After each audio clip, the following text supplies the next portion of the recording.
This is the all-new Sig P322, has some upgraded features over their prior model. So this one comes with a 2-port compensator on the front, has a nice fiber optic front sight. This one also comes with a Romeo Zero Elite installed, has a charging handle on the back to make it easy to charge that slide, and then also has a flared mag well, extended mag release, and then this is what they call a sport takedown lever. So also kind of a nice thumb rest to put your thumb on there to get a firm grip. Yeah, trigger is also very good. Now they do say you can dry fire these. Typically you don't want to dry fire a 22, but here we go. Just a little bit of take up and then really nice break. Reset is also short. Not too bad of a reset. And then just right back at it. So yeah, price. This comes in at around $650 to $700. So is it worth the extra cost just to have that compensator on the front and a charging handle on the back? Yeah, I don't know. Well, we'll find out. Let's give it a little test run here, see how it handles.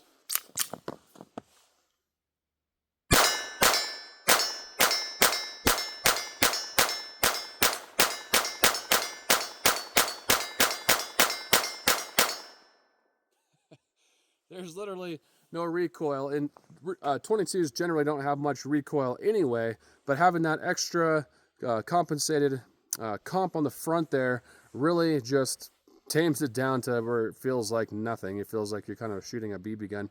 But yeah, has a 2-tone slide as well, if I failed to mention that. They do have some cutouts on the top versus their older model did not have that. So yeah, you know, I've had a lot of bad experiences with my original P322, but that was an original model, and Sig likes to kind of beta test. It seems like when they release a new gun to the market, sometimes they work out the flaws by reviewers or people sending their firearms back for like, hey, what the heck's going on with this? And then they work it out, and it's fine. But yeah, this has been on the market for a couple years now, and a lot of people just absolutely love them. I wanted to give it another try. I sold my original one just because it had so many malfunctions. And then, yeah, so here we go. This is the brand new Sig P322 Comp. So it comes with 2 magazines, has a 25, and then they also comes with a 20 round as well, which is kind of nice. So 2 magazines included in the box.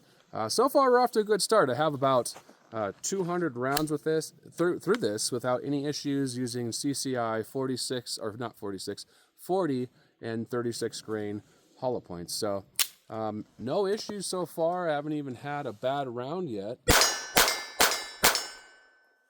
Yeah, I really like the controls on this. They're slim enough so they don't get in the way.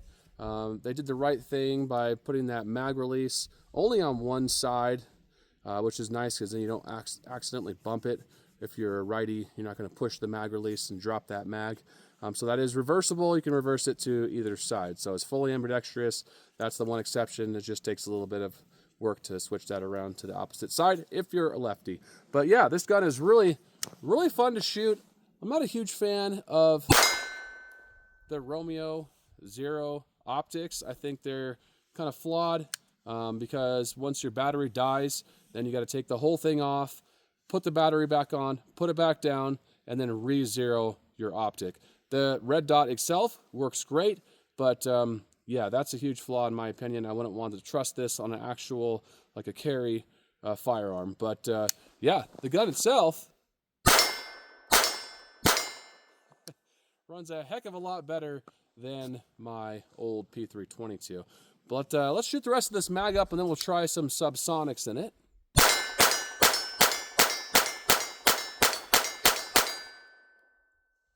All right, let me load up a mag of subsonics and we'll give that a try. All right, now we have some subsonics. These are rated at just over 1,000 feet per second. So just below what I was currently using was the CCI mini mags, and those are about 1,244 feet per second. But it does come with actually 2 springs. So it does include a softer spring. So if you are shooting subsonics, you can switch it out to that spring. I didn't, so let's see how it actually runs here. All right, let's see if it'll cycle with the stiffer spring in there.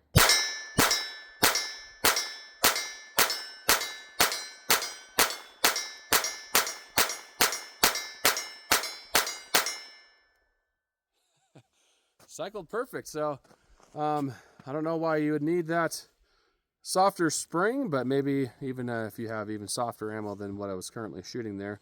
But yeah, that works great. Now next, let's try the Aguila. I know my old P322 did not like Aguila. It had lots of failures on that.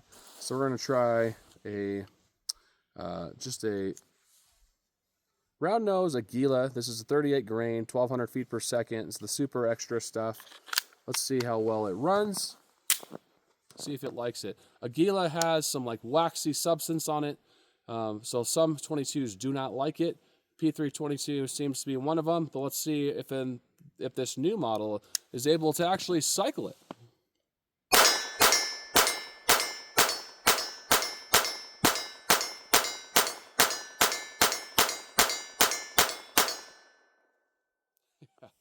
Cycled it flawlessly, so that's this thing is off to a good start. So whatever problems they did have with this model, I'm assuming they've worked them out. They've worked out all the kinks. Some people did complain of leading issues where the bullet would build up lead inside the barrel, which can be dangerous, can cause more pressure to come back and actually cause a malfunction or your gun to explode. But that was a few people on the internet. I don't know if that was just a select few models that went out years ago, but I have not seen hardly anything on it for quite some time. But here's some more. Let's see, we have some more CCI mini mags as well right here. These are 40 grain.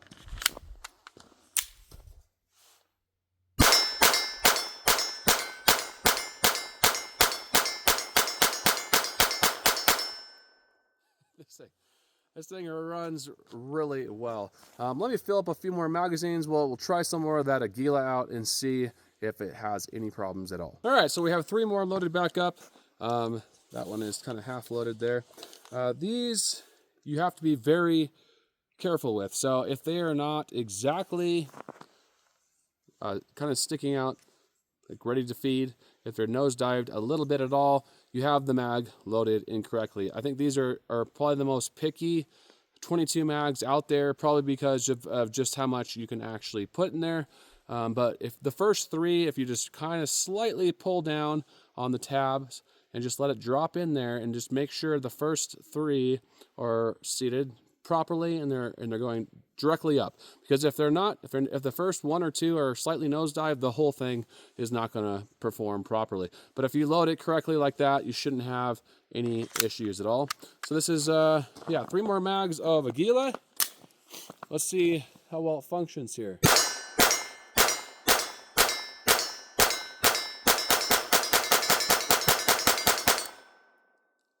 All right, so we have 1. Looks like a failure to fire. So that's just the ammo. Let's make sure, see what the strike is on it. Yeah, it's lost in the snow. So we're gonna put this back in.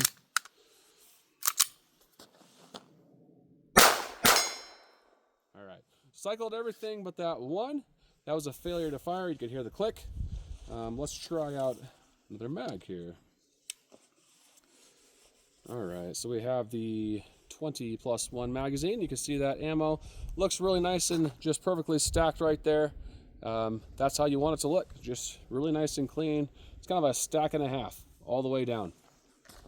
All right, so 20 more rounds of Aguila. All right, we got 1 failure to fire there. Let's see if I can actually get that out. There we go. So I don't know if you can see that, but it actually does have a really good strike on it. So totally fine. Just bad ammo from Aguila. So that's not a problem. 22 ammo is picky, but my old P322 was just picky with everything, including CCI. So this one's functioning normal.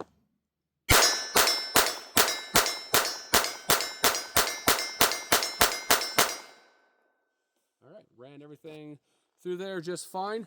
So yeah, as long as you load these magazines well, seems like Sig has ironed out their little problems with the P322, which is good, because I actually really liked my P322, but it just had so many issues. I don't like guns that have that many issues.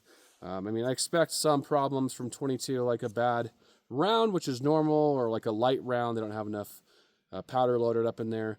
But I don't expect it, but I do expect it to run, you know, properly and pretty normal. Like the TX22 runs everything. I mean, the only problems that has, if you have a bad round, that's the only problem they have. Besides actually the Winchester white box, the Taurus does not like that.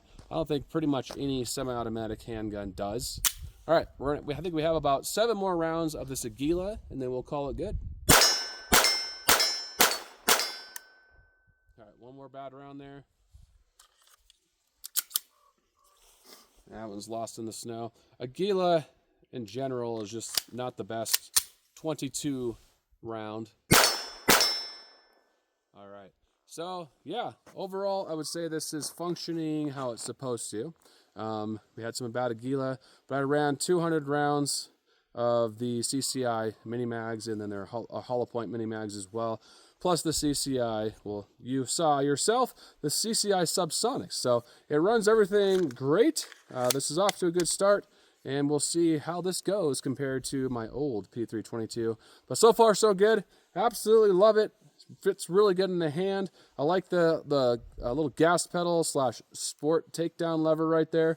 And not a huge fan of the Romeo Zero Elite, but it's working fine for now. All right, guys, I hope you enjoyed the first shots video on the new Sig P322 Comp.